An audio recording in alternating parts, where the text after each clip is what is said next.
नमस्कार दोस्तों, welcome to market. क्या लगता है आज के इस वीडियो में हम डिस्कस करेंगे निफ्टी और बैंक निफ्टी का ईओडी सेटअप क्या है और साथ में डिस्कस करेंगे इंट्राडे में कौन से लेवल के ऊपर बुलिश और कौन से लेवल के नीचे बेरिश देखना चाहिए।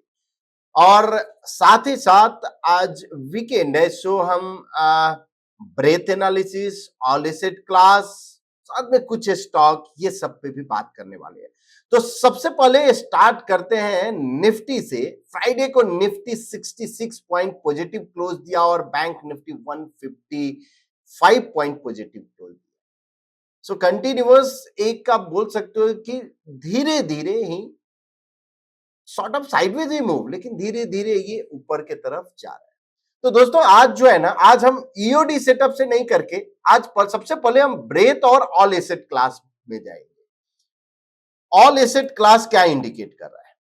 यहां पे अगर आप अदर एसेट क्लास के करेंगे, gold upon Nifty 50, GS composite upon Nifty 50 और USD INR upon Nifty 50। USD INR clear under performer, below DA smart line, column of O में है। जीएस कंपोजिट भी कॉलम ऑफ ओ अपने आप में ये इंडिकेट कर रहा है कि यहां पे अंडर परफॉर्मेंस हो रहा है और गोल्ड अपॉन निफ्टी भी अंडर परफॉर्मेंस कंटिन्यू। सो क्या ये अंडर परफॉर्मेंस कंटिन्यू रहेगा? और अगर ये कंटिन्यू रहता है, अगर गोल्ड भी डीए स्मार्ट लाइन के नीचे आ जाता है और जीएस कंपोजिट का आरएस चार्ट भी डीए स्मार्ट लाइन के नीचे आ जाता है, यानी इस लाइन के नीचे, तो पॉसिबिलिटी है कि इक्विटी यहां से और आउट परफॉर्म। ठीक है, अब यहां पे निफ्टी अभी भी दिख रहा है डीए स्मार्ट के, लेकिन कॉलम ऑफ एक्स में, तो ये एक बढ़िया साइन है, जरूर साइन है। लेकिन अभी ये हो गया एनालिसिस का पार्ट। अब पहले ये ऑल एसेट क्लास का, तो अब आते हैं ब्रेथ में। ब्रेथ क्या इंडिकेट कर रहा है? और दोस्तों अगर हम ब्रेथ चार्ट में अगर हम निफ्टी 50 का रन करें, स्कैन किए, तो ये इंडिकेट करेगा कि क्या निफ्टी 50 का जो x% यानी कितने नंबर ऑफ स्टॉक्स जो हैं वो कॉलम ऑफ एक्स में, तो 96 है। थर्सडे को भी 96 था, 98 था। यस, प्राइस धीरे धीरे ऊपर में जा रहा है, लेकिन यहां जो इंडिकेशन जो दिख रहा है, एक थोड़ा आप बोल सकते हो, यानी अभी भी एक्सट्रीम जोन में बेरिश क्रॉसओवर हुआ है। अब एक माइंड में रहेगा कि यहां पे आपका ब्रेथ कुछ भी सपोर्ट नहीं कर रहा है, लेकिन प्राइस तो ऊपर जा रहा है। क्या करना चाहिए दोस्तों? एक चीज आप समझिए, क्या करना क्या चाहिए इस केस में। एक ही चीज ध्यान में रखना है कि एक्सट्रीम जोन में है सभी सेक्टर, और अगर आप पोजिशनल अगर आप देख रहे हैं तो थोड़ा अवॉइड तो जरूर करना चाहिए, या पोजीशन साइज कंट्रोल में रखना चाहिए। बिकॉज अगर कोई भी 100 पॉइंट 200 पॉइंट का करेक्शन होता है, तो ये एक हेल्दी करेक्शन। सेकेंड पार्ट, अभी ये हो गया प्रोजेक्ट, क्या ये रैली कंटिन्यू, अगर मान लो कि ब्रेथ इधर ही रहा, अगर स्ट्रेंथ है, बिकॉज ब्रेथ क्या इंडिकेट कर रहा है कि ये स्ट्रेंथ दिखा रहा है, इसका मतलब क्या है कि मार्केट में अगर स्ट्रेंथ है तो प्राइस और ऊपर जाएगा। तो क्या इस रैली में हम पार्टिसिपेट नहीं करेंगे? दोस्तों पार्टिसिपेट करना है, और कैसे करना है ये आपको समझ के लेना है, बिकॉज प्राइस जो है सुप्रीम है। कल भी हमने जब बात किया था, कल मतलब थर्सडे के वीडियो में जो बात किया था, वहां पे क्या बोला था? बेरिश क्रॉसओवर हो गया ब्रेथ पे, तो क्या जाके सेल करना चाहिए? बिल्कुल नहीं। क्या प्राइस आपको बेरिश कंफर्मेशन दिया है? नहीं दिया है। और उसके लिए हम आज ईओडी नहीं, पहले निफ्टी का 1 मिनट चार्ट ओपन करते हैं। आज थोड़ा आपको चेंजेस मिलेगा। जिस फॉर्मेट में हम जाते हैं उस फॉर्मेट को पूरी तरह से हम चेंज यानी नहीं, आज के लिए ही हम ये देख रहे हैं कि एक फ्लो के हिसाब से। अभी ये निफ्टी 50 का निफ्टी का फ्यूचर का चार्ट है। आप देखिए, ब्रेथ क्रॉसओवर हुआ बेरिश थर्सडे को, क्या इसने डीए स्मार्ट लाइन के नीचे आया? नहीं आया, सो बेयरिश हुआ नहीं हुआ प्राइस, बिकॉज ओवरऑल आप ब्रेथ को सेल करने जा रहे हो या निफ्टी को सेल करने जा रहे हो? निफ्टी सेल करोगे। अगर निफ्टी सेल करना है तो निफ्टी में बेयरिश आपको इंडिकेशन होना चाहिए। तो अगर ये फॉर्मेशन है डी स्मार्ट लाइन के हुए तो हम क्या करेंगे, इसको नहीं करेंगे। अब ये जो है इसका फॉलो थ्रू नहीं मिला, यहां पे इसके ऊपर प्राइस अगर हम देखें तो नहीं गया। तो करंट जो है रेजिस्टेंस तो ये जरूर है, ये सॉर्ट ऑफ आपका रेजिस्टेंस है, इसमें कोई डाउट नहीं है। लेकिन एक चीज जो है मुझे यहां पे एक दिख रही है कि अपसाइड जो काउंट है 23,634 और 46 का, ये क्लस्टर ऑफ काउंट और 23,800 का, ये क्लस्टर ऑफ काउंट दोनों ही ओपन है। अब जब भी क्लस्टर ऑफ काउंट ओपन होता है तो थोड़ा प्रोबेबिलिटी जो है बढ़ जाता है कि वो अचीव होने के चांसेस ज्यादा हो जाते हैं। हाँ, लेकिन अगर प्राइस ये फेल कब हो जाएगा, फेल मतलब बेयरिश के साइड कब टर्न हो जाएगा। सो 23,384 है तो आप 350 पकड़ के चलो, अगर 23,300 350 के नीचे अगर जाता है तो ये टर्न हो जाएगा। इवन 384 से ही डी स्मार्ट लाइन के नीचे, अगर आप डी स्मार्ट को फॉलो कर रहे हो तो 380 के नीचे आपका सेल सिग्नल जनरेट हो जाएगा। ये रेजिस्टेंस है।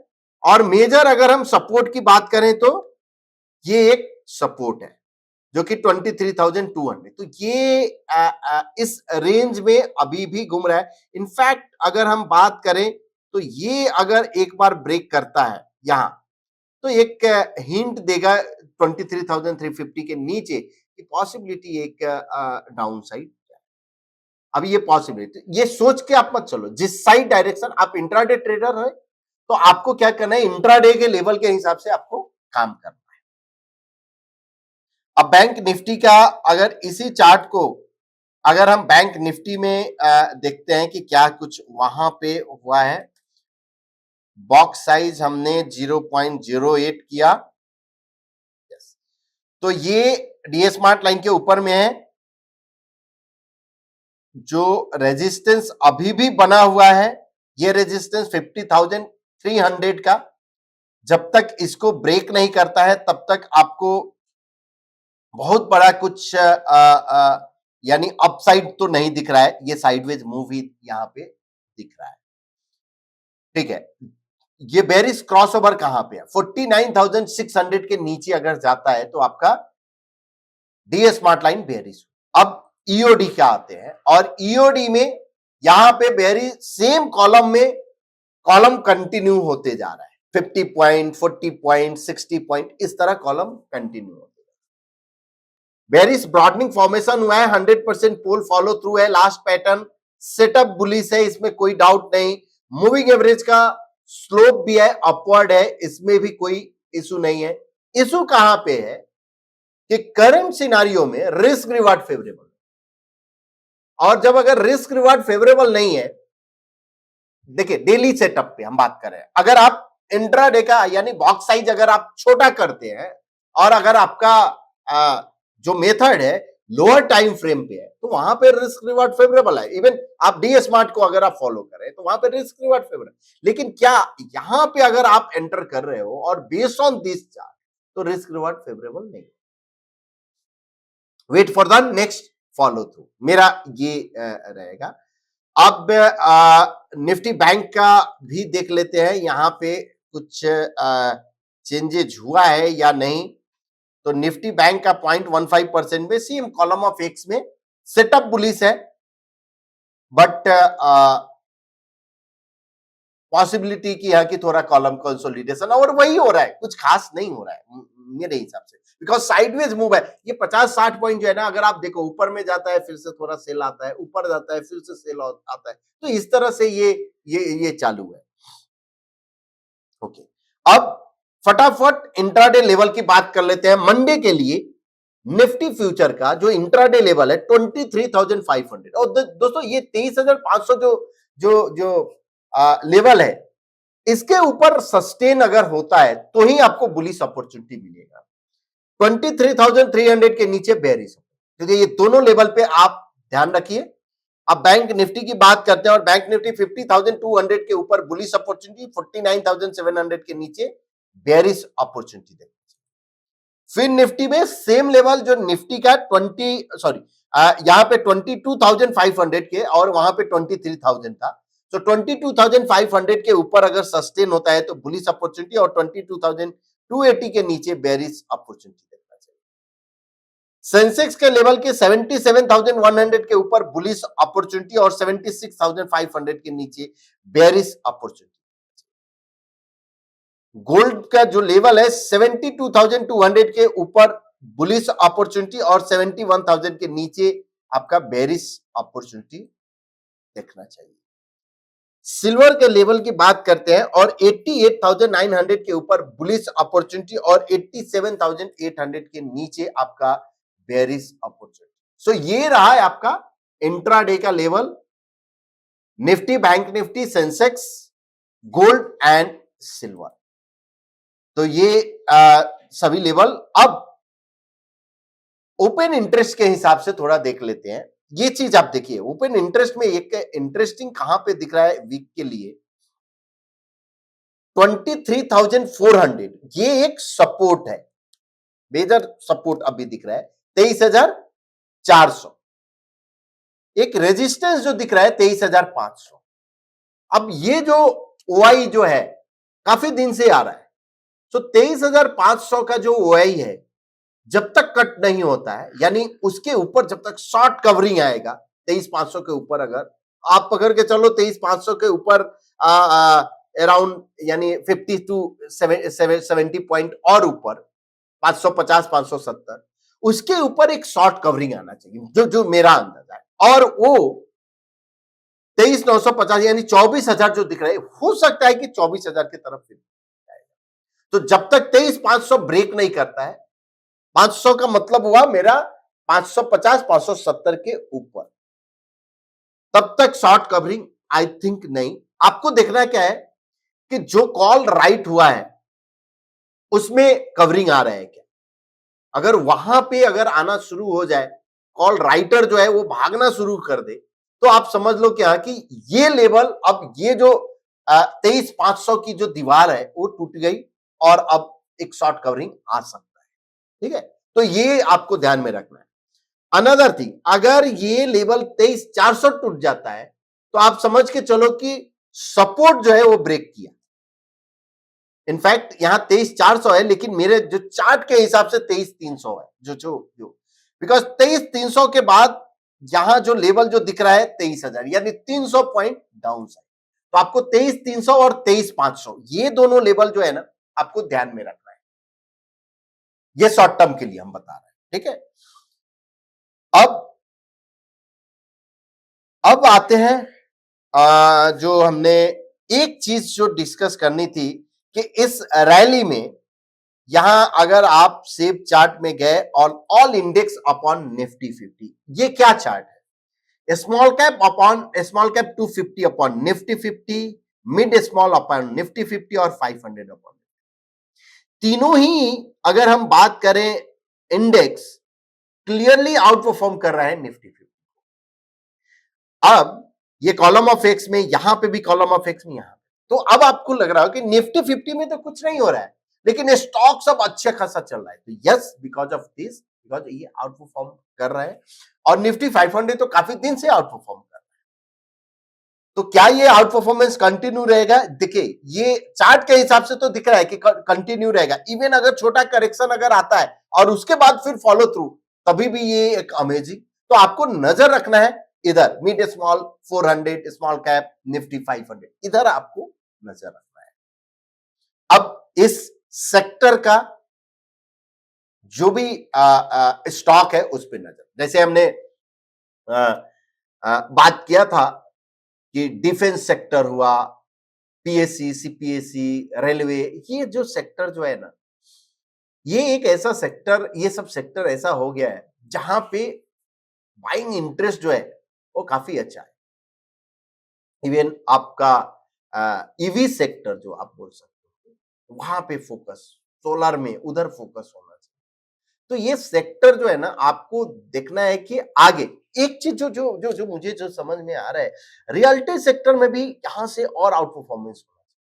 इसका रीजन क्या है कि यानी फंडामेंटल भी अगर आप बात करें, फंडामेंटल भी आप देखो तो कहीं न कहीं आपका मेरा इनकम जो है वो इंक्रीज़, जब इनकम रेंज इंक्रीज़ होता है तो घर का डिमांड होता है।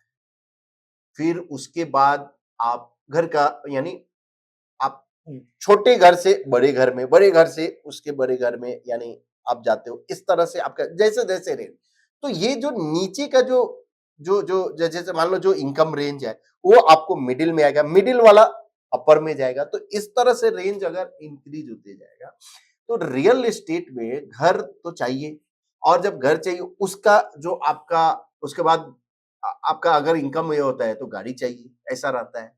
करेक्ट? तो ये सब अगर हम बात करें तो इससे जो मुझे समझ में आ रहा है कि एटलीस्ट जो रियलिटी हुआ, उसके बाद आपका ऑटो हुआ, ये सब में डिमांड तो रहना चाहिए। इसमें मुझे कोई कंफ्यूजन तो नहीं लग रहा है। बट इसको चार्ट के बेसिस पे अगर आप आते हो कि ऑटो में भी कौन सा स्टॉक आरएस पे, डिफेंस में कौन सा स्टॉक, रेलवे में कौन सा स्टॉक, तो इस तरह से अगर आप एनालिसिस करते हो ना, थ्रू अल्टीमेट मैट्रिक्स आप कर सकते हो, थ्रू आप आरएस चार्ट पे कर सकते हो, प्राइस चार्ट के बाद आप भी आपको एंट्री करना है, रिस्क रिवार्ड आपका ये सब देखना है। तो ये सब जो है ना, ये एक पार्ट, ठीक है। अब इस तरह अगर हम कुछ स्टॉक जो है अगर हम बात करें, तो एक जो मुझे जो दिखा शोभा डेवलपर, जो कि काफी दिन से हम बोलते भी आ रहे हैं कि शोभा डेवलपर, ये जो चार्ट काफी इंटरेस्टिंग दिख रहा है, ट्रेंड कंटिन्यू रह सकता है। यहाँ पे 100% पूल 2400 2765 और यहाँ पे बुलिश एबीसी फॉर्मेशन, तो ये एक दिख रहा है जहां पे बाइंग इंटरेस्ट दिख रहा है। पैटर्न फेलियर लेवल जरूर है 2060 यहाँ पे, यानी ऑलमोस्ट 100 पॉइंट, लेकिन अपसाइड काउंट जो है ऑलमोस्ट यहां से आप पकड़ के चलो कि 200 पॉइंट 250 पॉइंट और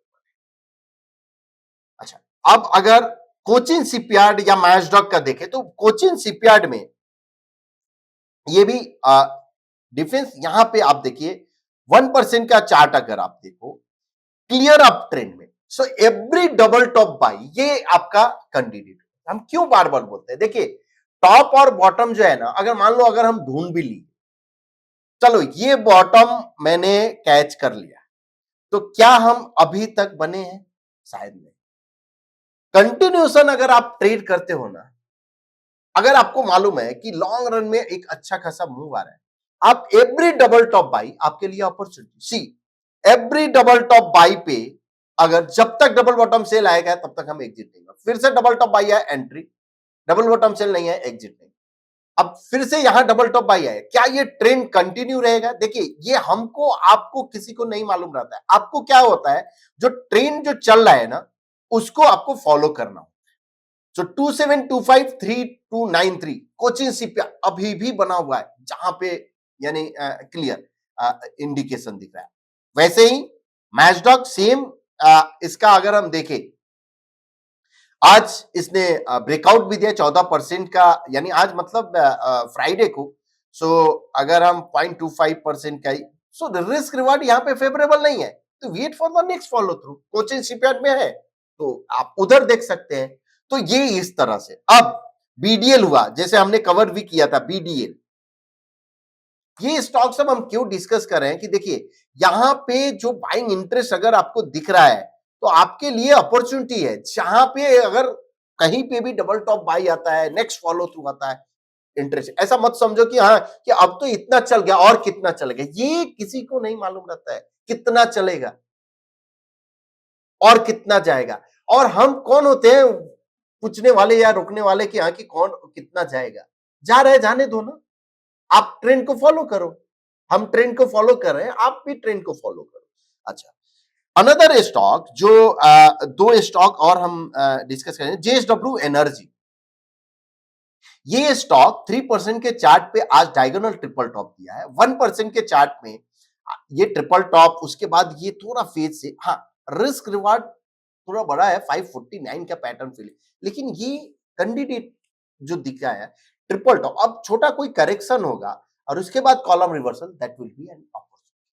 तो आपको ट्रेडिंग अपॉर्चुनिटी कैसे लेना है ना, वो आपको समझ में आना चाहिए। समझ आए?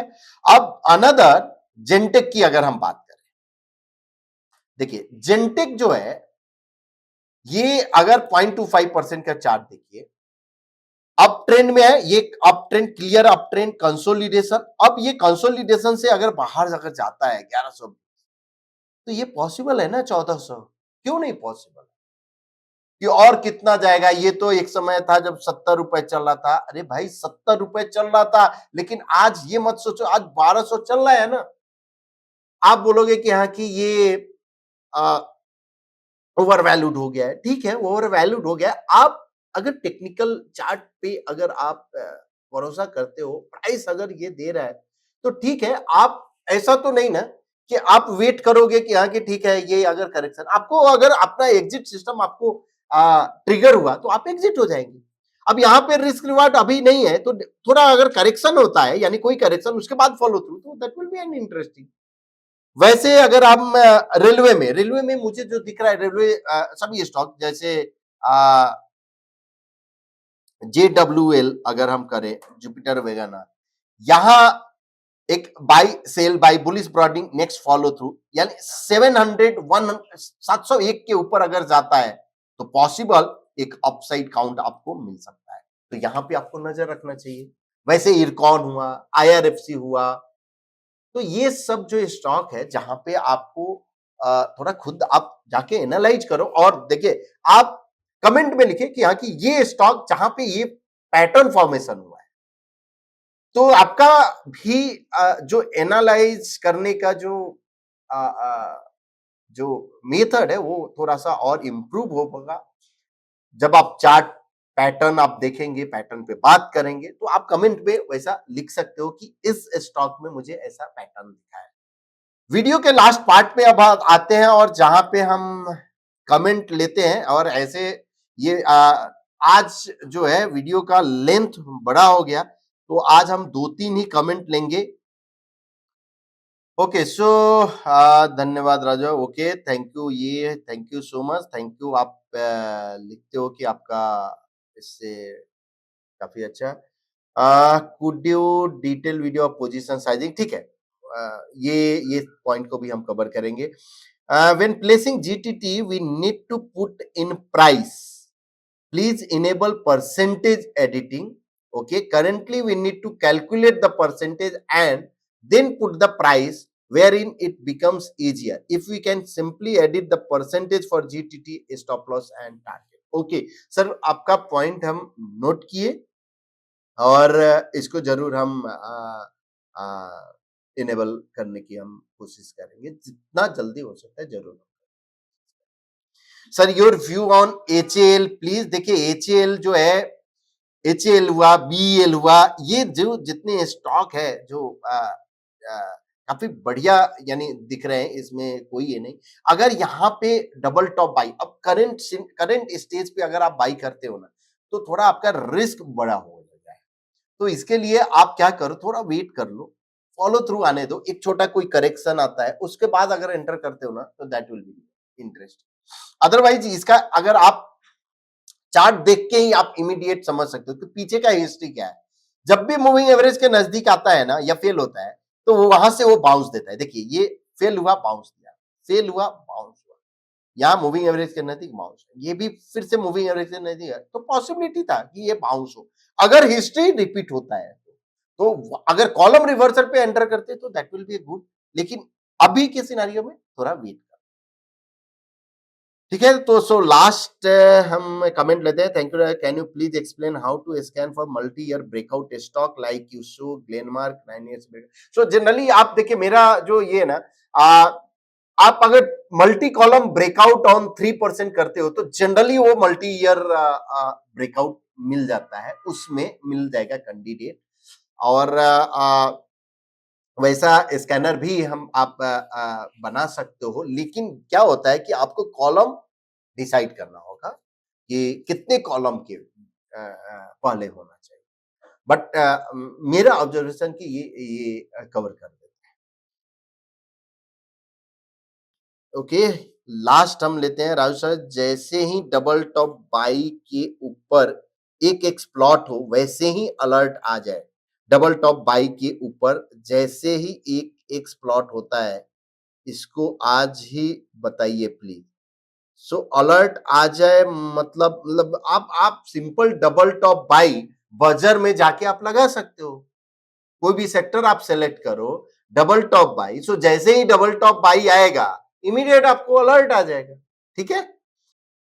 Thank you, Raju sir, for your guidance. As always, please provide your view on private bank sector and Axis Bank. देखिए, एक प्राइवेट बैंक में जो है ना, मुझे एक जो बैंक एक्सिस बैंक तो हम करेंगे, एचडीएफसी बैंक वो मुझे काफी इंटरेस्टिंग यहाँ पे दिख रहा है। क्यों इंटरेस्टिंग है ये थोड़ा समझिए आप। अगर हम बेरिस 45 डिग्री ट्रेन लाइन अगर हम ड्रॉ किए तो ये जहां से फॉल हुआ था यानी दिसंबर में फॉल हुआ था, उस ट्रेन लाइन को ब्रेक किया है। मतलब अब एक्स जो है ना ज्यादा प्रिंट हो रहा है, बाइंग बायर्स का इंटरेस्ट बढ़ा है। प्लस ये जो यहां पैटर्न फॉर्मेशन हुआ है, बुलिश ब्रॉडनिंग फॉर्मेशन, तो ये एक पॉसिबिलिटी ये है कि जहां पे मुझे दिख रहा है कि एचडीएफसी बैंक एक यहां से और आगे कर सकते। ओनली कंसर्न कहां पे है मालूम है? बैंक निफ्टी का जो ब्रेथ है वो 100, तो कूल ऑफ नहीं हो रहा है। अगर कूल ऑफ हो गया ना, तो ये सभी जो पीएसयू और इवन प्राइवेट बैंक दोनों ही अच्छा करेंगे। अब आपका एक्सिस बैंक देख लेते हैं। इवन मेरा जो दिख रहा है कि पीएसयू बैंक में थोड़ा इंटरेस्ट आ सकता है। देखिए, एक्सिस बैंक का जो करंट जो है, अगर आपने लॉन्ग हुआ है तो 1168 जो है आपका पैटर्न फेलियर लेवल है, बिलो 1168। और अगर आपने नहीं किया है तो 1201 के, यानी अगर आप 45 डिग्री ट्रेन लाइन ड्रॉ करो तो 1210 के ऊपर अगर आपका जाता है तो ये पॉसिबिलिटी है एक आपको ट्रेन मिले। तो ये आपका एक्सिस बैंक। सो होप आपको ये वीडियो पसंद आया होगा। पसंद आया तो प्लीज अपने दोस्तों के बीच शेयर कीजिए, लाइक कीजिए and comment. Thank you so much.